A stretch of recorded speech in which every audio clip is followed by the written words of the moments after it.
Assalamualaikum warahmatullahi wabarakatuh. Selamat datang kembali di Forum Wendy, membahas semua hal tentang pramuka.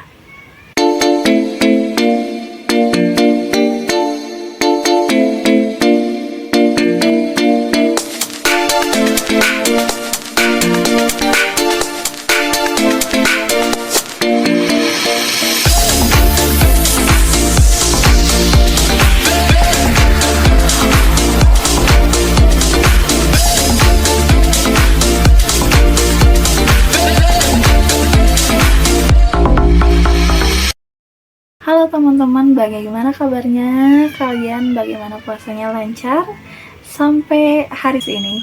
Semoga lancar semua dan tidak ada hambatan ya teman-teman.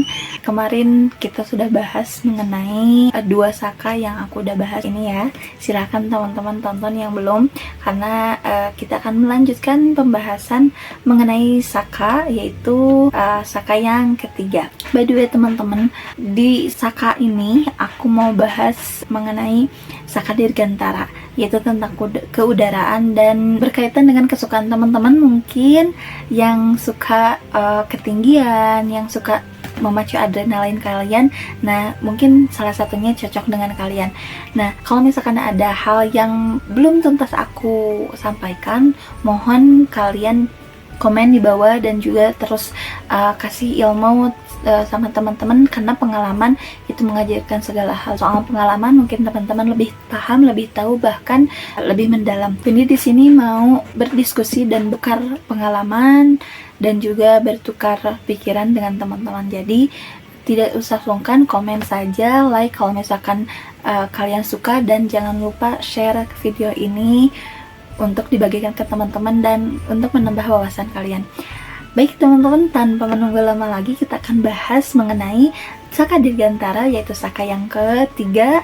Saka dirgantara ini dari tahun 2008 sudah disahkan, dan bahkan gitu kan, terbentuknya saka dirgantara ini sudah jauh lama sekali. Nah, kita akan bahas bagaimana sih awal mula saka dirgantara ini terbentuk. Nah teman-teman, yang pertama kita akan bahas mengenai saka dirgantara ini adalah apa sih perbedaan antara dirgantara dan kedirgantaraan.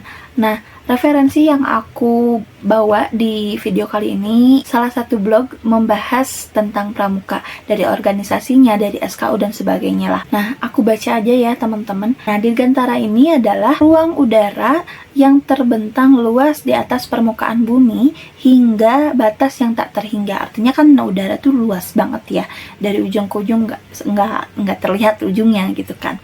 Nah, kemudian ada juga kedirgantaraannya, yaitu adalah mengandung arti sebagai suatu yang berhubungan dengan dirgantara serta usaha kegiatan umat manusia dalam rangka pendayagunaan dirgantara untuk kepentingan bangsa Indonesia.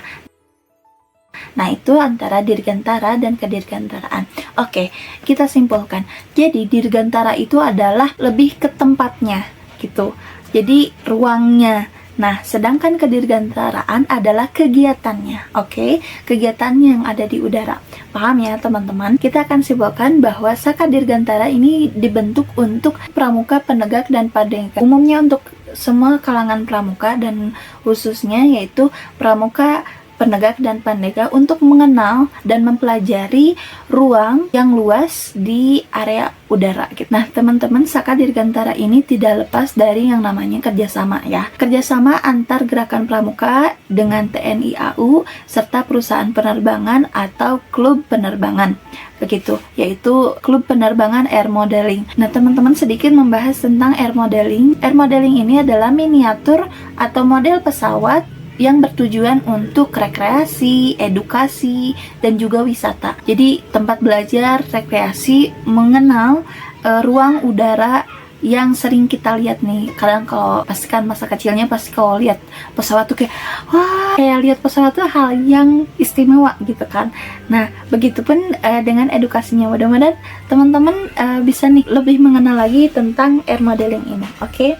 Nah, lanjut kita akan ke pembahasan ke sejarah. Nah, teman-teman tahu kan yang namanya AURI sebelum menjadi TNI AU sekarang, dulu itu disebutnya AURI. Nah, AURI itu adalah Angkatan Udara Republik Indonesia yang sekarang menjadi TNI AU, yaitu Tentara Nasional Indonesia Angkatan Udara.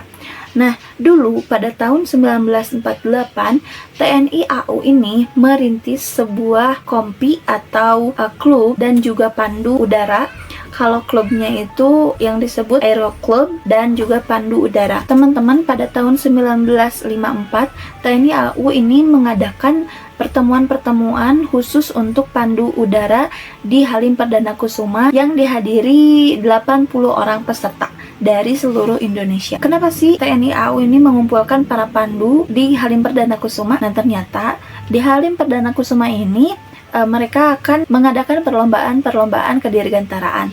Nah, sampai pada tahun 1955, pandu di Indonesia ini tercatat hingga 35.000 orang. Semakin berkembangnya dan mengenal tentang kedirgantaraan, tahun 1966 ini terciptalah kerjasama antara TNI AU dan Gerakan Pramuka untuk kedirgantaraan. Kesepakatan ini itu tertuang dalam instruksi Panglima TNI AU pada saat itu dan juga Ketua Gerakan Pramuka pada saat itu. Kemudian terlampir pada keputusan Gerakan Pramuka di tahun yang sama dengan nomor 13 tahun 1966 dan juga nomor 6 tentang kompi-kompi Pramuka Dirgantara. Inilah cikal bakal dari Saka Dirgantara. Jadi awal mulanya itu pada tahun 1966 di nomor 13 dan 06 tahun 1966.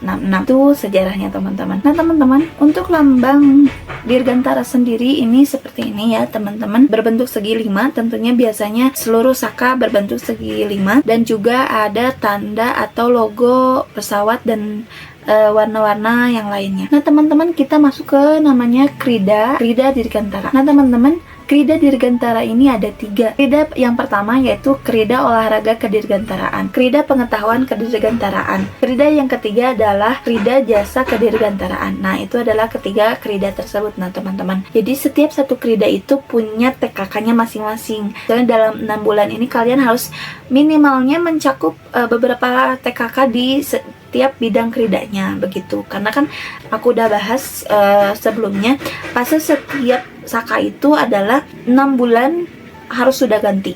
Jadi kan misalkan aku masih betah nih di saka krida ini, ya kalau misalkan memang masih betah, lanjutkan apa yang belum tercapai di saka tersebut.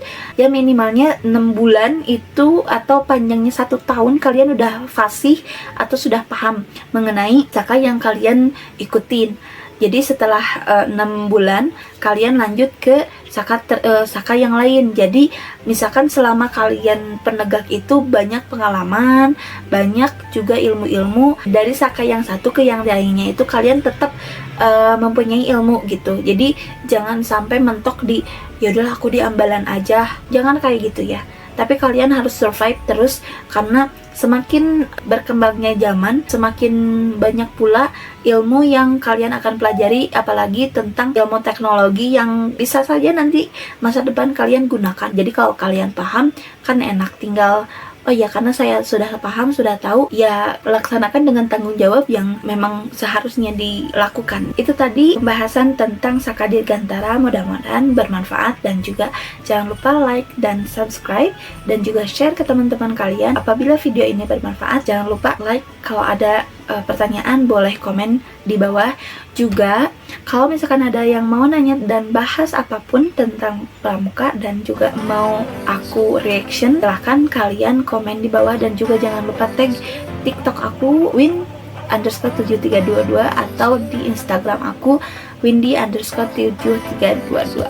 Oke, terima kasih atas waktunya. Mohon maaf bila membosankan dan sebagainya. Jangan lupa komen. Dan juga semoga sehat semua. Selamat menjalankan ibadah puasa. Bye bye.